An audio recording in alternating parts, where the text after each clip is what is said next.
русия бо тоҷикистон шумораи парвозҳои мустақим миёни душанбе Москавро то 14 парвоз зиёд кард. акнун ҳар ҳафта дар хатсайри душанбе Москав-Душанбе ширкати ҳавопаймоии ватании Somon Air 7 парвоз ва ширкати Ютер 7 парвоз анҷом медиҳанд, гуфта мешавад дар баёнияи агентии авиатсияи граждании Тоҷикистон, ки нусхаи он ба идораи ЮРТЖ дастрас гардидааст. бо дархости ҷониби ҷумҳурии Тоҷикистон ва қарори қабулнамудаи ҷониби Федератсияи Русия аз 27 августи соли 2021 парвозҳои мунтазами байналмилалӣ дар хатсайри Душанбе Москав-Душанбе аз 4 парвозӣ дар як ҳафта ба 14 парвозӣ дар як ҳафта афзоиш дода мешавад, омадааст дар баёнияи агентӣ.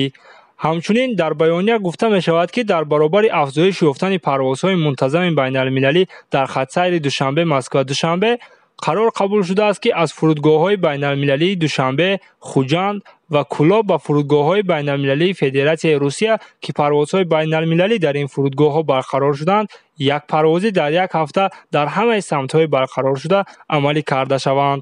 ҳамчунин як манбаи мӯътамад дар агентии авиатсияи граждании Тоҷикистон ба ЮРТЖ гуфт, ки иҷоза додан барои як парвозӣ ба ҳама шаҳрҳои Русия, ки иҷозаи қабули парвозҳои байналмилалиро доранд, метавон гуфт, ки парвозҳои доимӣ ба Русия қариб ки пурра барқарор шудаанд. аз 3 фурудгоҳи кишвар дар як ҳафта ба шаҳрҳои Новосибирск, Санкт-Петербург, Екатеринбург, Кемерово, Перм ва дигар шаҳрҳои бузурги Русия ширкатҳо метавонанд, ки як парвозӣ анҷом диҳанд.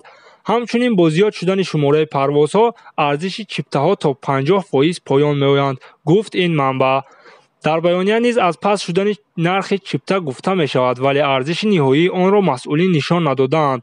ёдовар мешавем, ки замони барқарор шудани парвозҳои доимӣ миёни Душанбе ва Москав, агенти арзиши билетро ба хатсайрҳои доимӣ аз Душанбе ба Москав $350 ва аз Москав ба Душанбе $150 гуфта буд.